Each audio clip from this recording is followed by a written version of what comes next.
Praise the Lord. ദൈവത്തിൻ്റെ അതിപരിശുദ്ധമായ നാം വാഴ്ത്തപ്പെടുമാറാകട്ടെ. സിയോൺ ഫുൾ ഗോസ്പൽ മിനിസ്ട്രിയുടെ ഭാഗമായിട്ട് കർത്താവിൻ്റെ വചനം വായിക്കുവാൻ ഒരവസരത്തെ നൽകിയ ദൈവത്തിന് നന്ദി പറയുന്നു.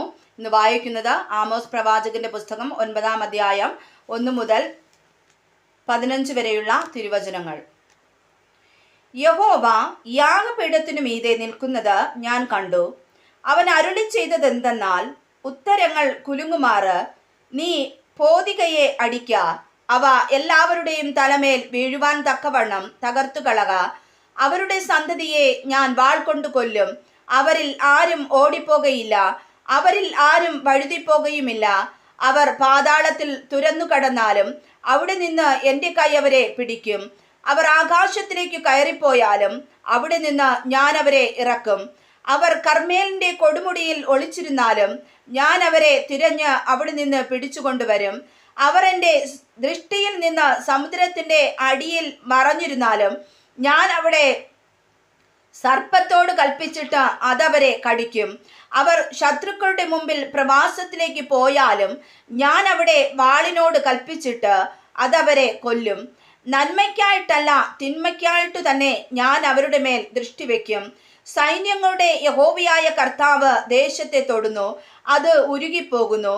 അതിൽ പാർക്കുന്നവരൊക്കെയും വിലപിക്കും.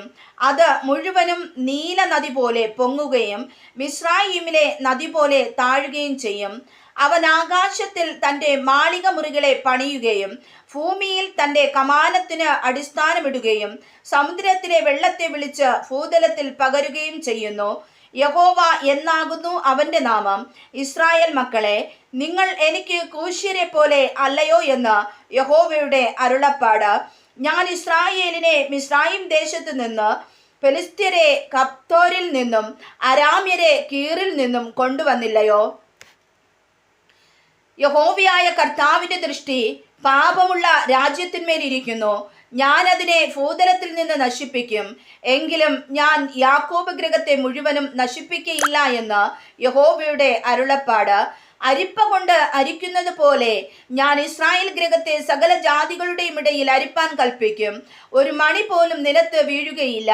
അനർത്ഥം ഞങ്ങളെ തുടർന്നെത്തുകയില്ല, എത്തിപ്പിടിക്കുകയുമില്ല എന്ന് പറയുന്നവരായി എൻ്റെ ജനത്തിലുള്ള സകല പാപികളും വാൾ കൊണ്ട് മരിക്കും.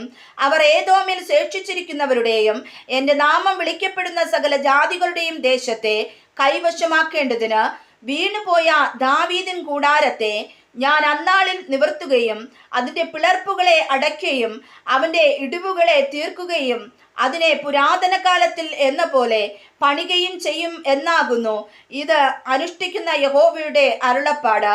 ഉഴുന്നവൻ കൊയ്യുന്നവനെയും മുന്തിരിപ്പഴം ചവിട്ടുന്നവൻ വിതയ്ക്കുന്നവനെയും തുടർന്നെത്തുകയും പർവ്വതങ്ങൾ പുതുവീഞ്ഞു പൊഴിക്കുകയും എല്ലാ കുന്നുകളും ഉരുകിപ്പോകുകയും ചെയ്യുന്ന നാളുകൾ വരുമെന്ന് യഹോവയുടെ അരുളപ്പാട്. അപ്പോൾ ഞാൻ എൻ്റെ ജനമായ ഇസ്രായേലിൻ്റെ പ്രവാസികളെ മടക്കി വരുത്തും.